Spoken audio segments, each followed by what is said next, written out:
in the heart of a small American town, nestled between rolling green hills and a river that glittered in the sunlight, lived a hard-working carpenter named Thomas Reed. He was known throughout the town for his skill with wood, crafting sturdy chairs, beautiful tables, and strong doors that seemed to last forever. His wife, Margaret, was kind and gentle, and together they raised two children, Ethan, the older son, and Daniel, the younger. From a young age, Ethan showed himself to be quiet, hesitant, and withdrawn. He struggled to speak up in school, often stammering when teachers asked him questions. While Daniel laughed freely with friends, Ethan would sit silently, afraid to make mistakes. Many children teased him, calling him slow or awkward. Some even tricked him into doing their chores, knowing he was too timid to refuse. Though Ethan was kind-hearted and obedient, Thomas grew frustrated with him. Thomas was a man of action, bold, loud, and confident. He wanted his sons to follow in his footsteps. But to him, Ethan always seemed weak and unsure. "Why can't you be more like your brother?" Thomas often said harshly. "Daniel isn't afraid of anyone. You, on the other hand, act like the whole world scares you." These words cut deep into Ethan's heart. Instead of motivating him, they made him shrink even further into himself. He began to believe he was worthless, someone who would never succeed. The weight of expectations. As Ethan grew older, his lack of confidence followed him into every part of life. In school, his hands would shake during exams. He often knew the answers, but his fear of being wrong caused him to leave pages blank. His grades fell. Teachers called him lazy, though in truth he studied harder than many of his classmates. When Ethan turned 20, Thomas told him it was time to join the family business. "You'll work in the shop," his father ordered. "I built this with my own hands, and I expect you to help me grow it." Ethan wanted to make his father proud, so he agreed. But his nervousness often led to mistakes. He would measure wood incorrectly, cut the wrong size, or forget important instructions. Every mistake brought thunder from his father. "You'll ruin me with your foolishness," Thomas roared. Daniel, meanwhile, helped in the shop and quickly gained a reputation for being talented, charming, and reliable. Customers praised him, while Ethan was often ignored or ridiculed. One afternoon, while Thomas was away delivering furniture, a pair of dishonest men came into the shop. They told Ethan, "Your father sent us to collect 3 wardrobes for a client in the next town." Unsure of what to do and terrified of confronting them, Ethan allowed them to load the wardrobes onto their wagon. Hours later, Thomas returned and discovered the theft. His face turned red with fury. "Do you have any sense at all? You've let thieves steal from us. Do you know how many weeks of work you've just thrown away? I can't trust you anymore." Ethan's heart sank. For years he had endured scolding, but this time his father's disappointment felt final. "Get out of my sight," Thomas barked. "You're no use here, leave!" A shattered spirit. Humiliated and hopeless, Ethan wandered down the dirt road until he reached the riverbank. He sat on a rock, watching the water rush by. The townspeople's laughter echoed in his ears. His father's angry words repeated over and over. "No use! Worthless fool!" He whispered to himself. "Maybe they're all right. Maybe I'll never be good enough." His chest ached as he thought about jumping into the rushing current. Just as he moved closer to the edge, a voice called out, "Hey, are you all right?" Ethan turned and saw a young woman standing nearby. She carried a basket of herbs and wore a simple but bright dress. Her eyes were sharp yet kind. She walked closer and said firmly, "You're not thinking of doing something foolish, are you?" Ethan looked away. "Why should you care? My life is useless. I can't do anything right. Everyone hates me, even my own father." The young woman placed her basket down and sat beside him. "I care because I've seen too many people give up on themselves. Life is given to us only once. As long as you're breathing, you still have a chance to change. But if you give up now, you'll never know what you were truly capable of." Her words stirred something faint inside Ethan. "But I'm weak. I'm shy. People call me a fool. What kind of life can someone like me ever build?" She smiled softly. "Come with me. My teacher can answer that better than I can." The mentor. Her name was Clara, and she led Ethan to a small house on the edge of the forest. There, under the shade of tall oak trees, lived her teacher, an elderly craftsman named Master Avery. He was once a respected carpenter, But now he spent his days teaching young people life lessons through work and wisdom. When Ethan met Avery, he broke down in tears. "You're my last hope," he confessed. "If you can't help me, then there's nothing left for me." Avery listened patiently as Ethan poured out his story. When he finished, the old man stroked his beard and said, "I see. You believe your weakness defines you, but I say you have not yet discovered your strength." Ethan frowned. "Strength? I have none." Avery's eyes twinkled. "That is only because you've let fear hold you prisoner. If you are willing, I can show you a way to free yourself. But you must follow my instructions without question for 3 days. Will you do it?"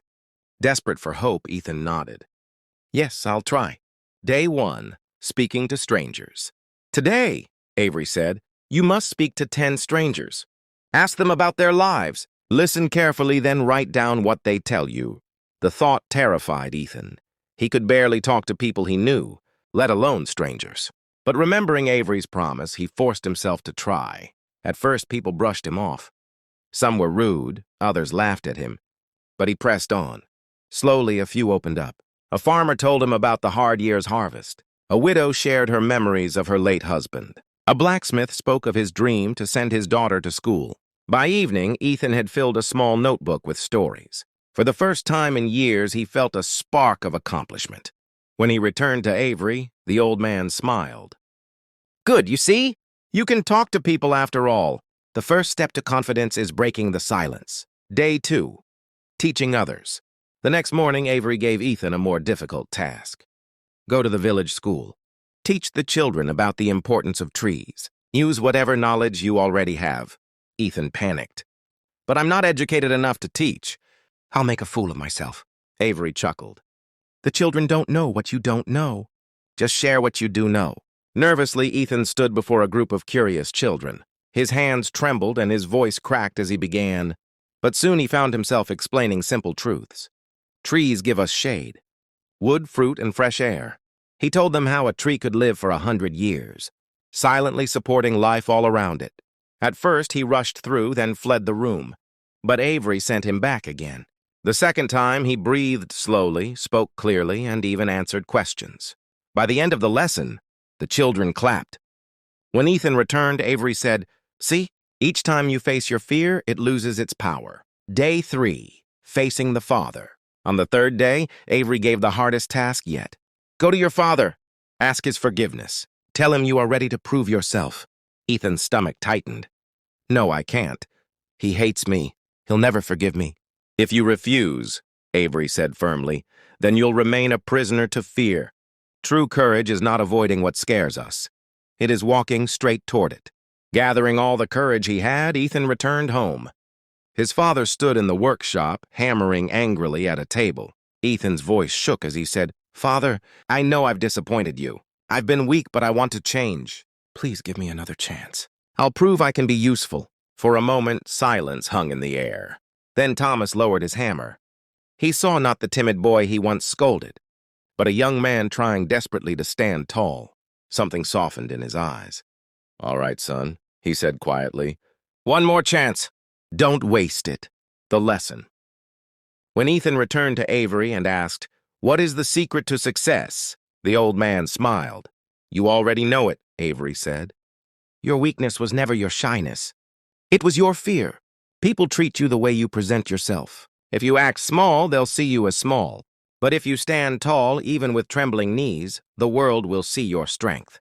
Confidence is not something we are born with. It is something we build, step by facing what we fear. If you refuse," Avery said firmly, "then you'll remain a prisoner to fear. True courage is not avoiding what scares us. It is walking straight toward it." Gathering all the courage he had, Ethan returned home. His father stood in the workshop, hammering angrily at a table. Ethan's voice shook as he said, "Father, I know I've disappointed you. I've been weak, but I want to change. Please give me another chance. I'll prove I can be useful." For a moment, silence hung in the air. Then Thomas lowered his hammer. He saw not the timid boy he once scolded, but a young man trying desperately to stand tall.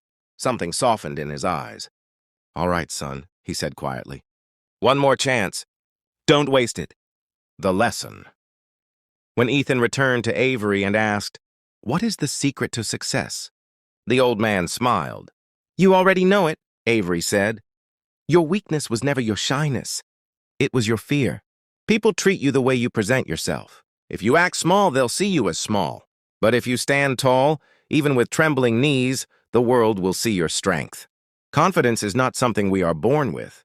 It is something we build, step by facing what we fear. Tears filled Ethan's eyes. I understand now. I won't let fear control me anymore. A new beginning. Years passed.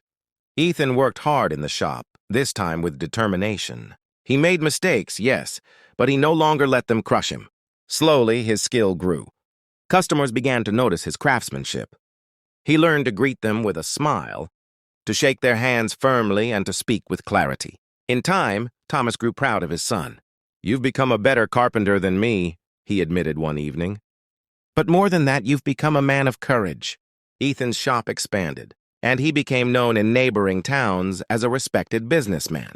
People admired not just his work, but his wisdom and kindness. And whenever a young person came to him saying, I'm too shy, I'm too weak, I'll never succeed, Ethan would tell them the story of how he once believed the same, until he learned that fear was the only enemy. Moral: confidence isn't something you inherit. It's something you build little by stepping outside your comfort zone. Fear and self-doubt hold us back, but courage and persistence change everything.